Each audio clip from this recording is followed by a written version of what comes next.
you're not happy.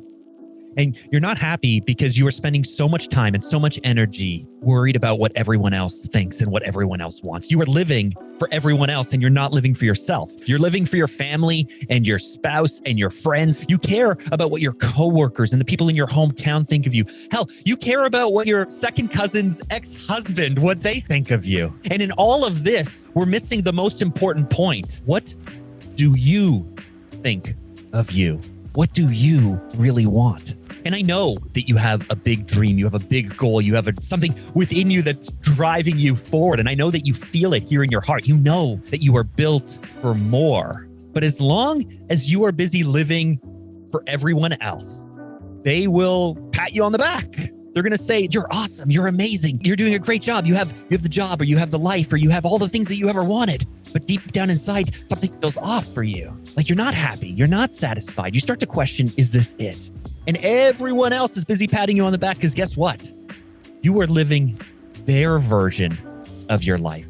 You are living the life they want you to live, not necessarily the life you want to live. And so things are okay. Things are okay. They're so-so. They're good. Who am I to complain?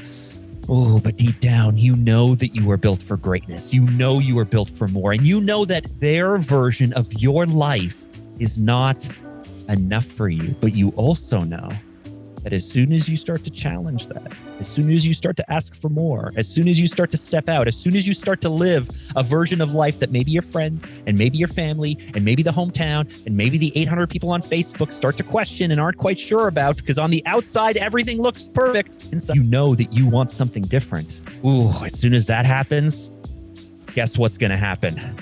Pain, friction, suffering. And so you live the vanilla so-so life for the rest of your life, or you face the hard thing, because guess what? There is another way. You want to talk about somebody who's had to live their entire life for other people? You think your family is bad? Hey, how about these people?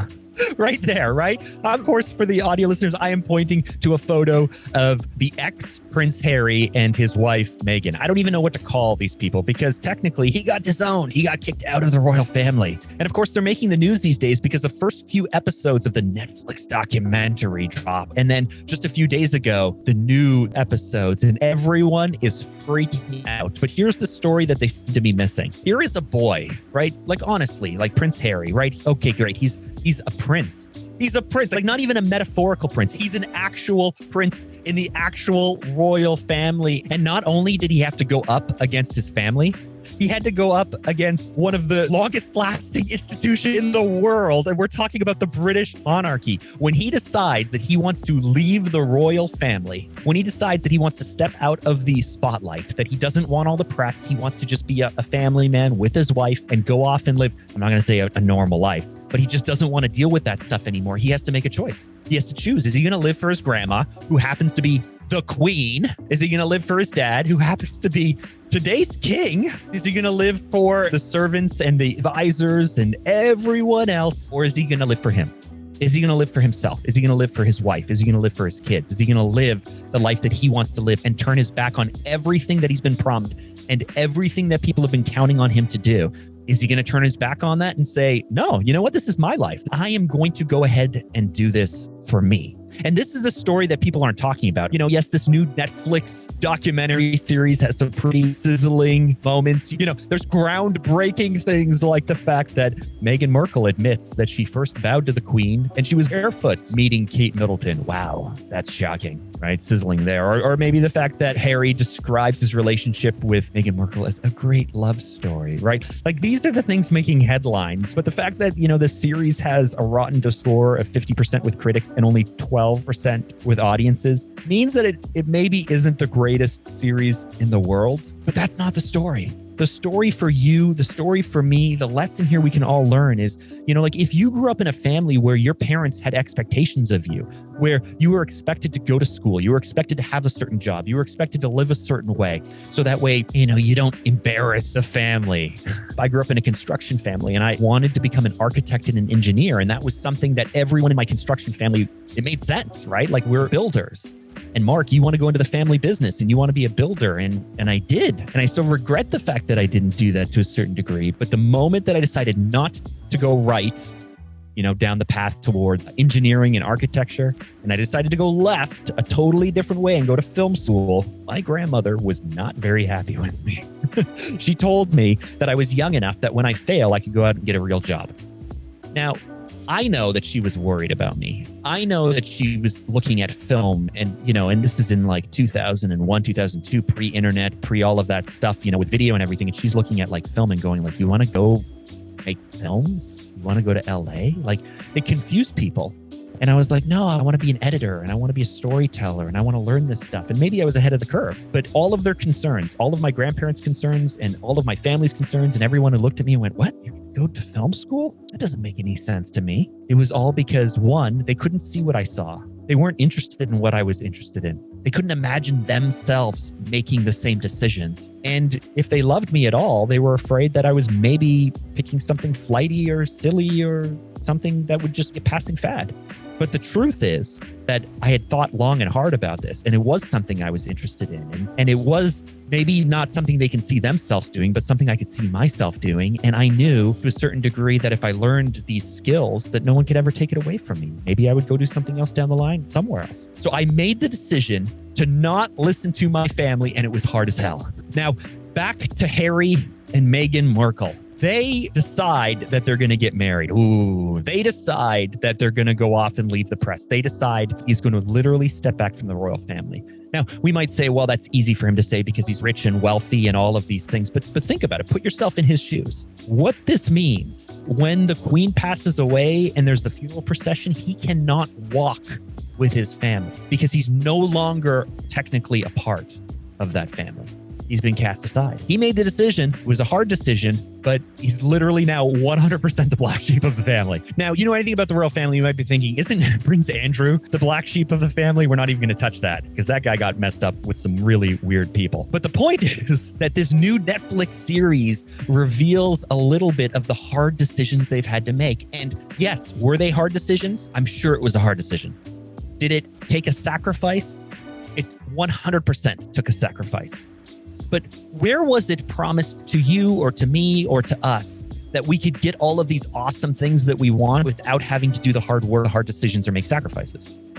At what point did we all agree that we were going to live a vanilla, so comfortable life that doesn't rock the boat, that doesn't piss anyone off, that keeps our family happy, and somehow we're going to get all the things that fire us up, that drive us, that light us up? Of course, we know that that's ridiculous. Right? Like I got 4 kids, and when my kids come to me and they say, hey, I really want, my son, I really want Grand Theft Auto 5. And my wife and I go, I'm not sure about that. And here's all the reasons why. And here's what we're thinking. Blah, blah, blah. Then you can go ahead and have this. Him getting what he wants will come at a sacrifice. You getting what you want will come at a sacrifice. And here is the really uncomfortable truth. If you are not willing to make the sacrifices for yourself, no one else is going to. And worse than that, I think it proves that you value and love and respect everyone else more than you do yourself. I'm going to say that one more time. If you put everyone else above yourself all of the time, I believe it's because you value and respect and love everyone else more than yourself. And when I came to that realization for myself, it was really painful truth, because we're supposed to love ourselves. Like, I am all I've got and you are all you've got. Yes, I have my spouse and I have my kids and I have my family and I have my friends and my coworkers and all of these things. But when I'm all alone, I'm only there with me. And if I'm not willing to put myself first, I think a lot of us wait for everyone else to put us first, but we know that's not going to happen.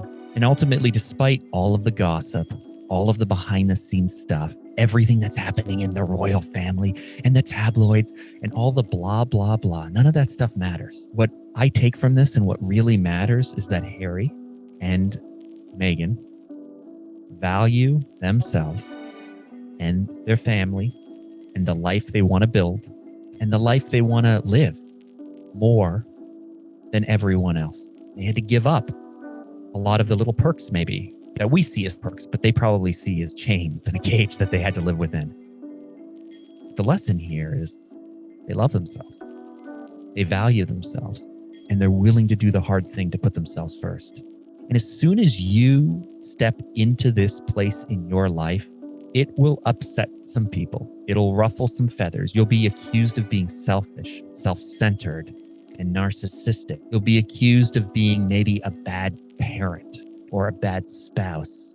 It'll force some uncomfortable truths and conversations in your life. And it'll come at some sacrifices, maybe financially, maybe time-wise. Maybe it'll set you back and slow you down. But doesn't it make sense to spend the next 10 or 20 or 30 or 40 or 50 years living the life that you want to live rather than spend all of that time in so-so land, living an okay life that feels a little off while everyone else around you tells you that you've got it all.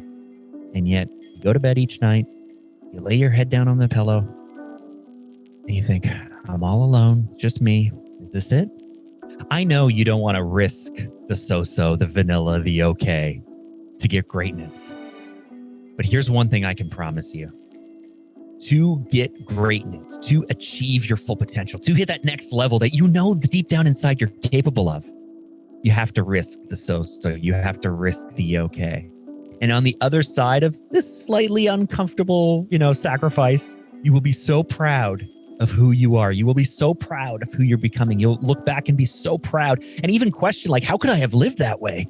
Because now when you step into the life you are built to live, when you start to step forward and work towards the goals that you have and face the challenges that are in front of you, first, the people around you, they'll become haters, and then they'll become doubters, and then you will prove yourself right and them wrong. And the really big ones, the ones who can set their ego aside and can set their hate and maybe even their jealousy aside, they'll come back to you a few years later and they'll say, hey, when you did this thing, I was worried for you. I was scared for you. I didn't think you could do it. I didn't believe in you. But my God, I'm proud of what you've done. You will have proven yourself right. But that only comes when you are willing to live for you and not for them.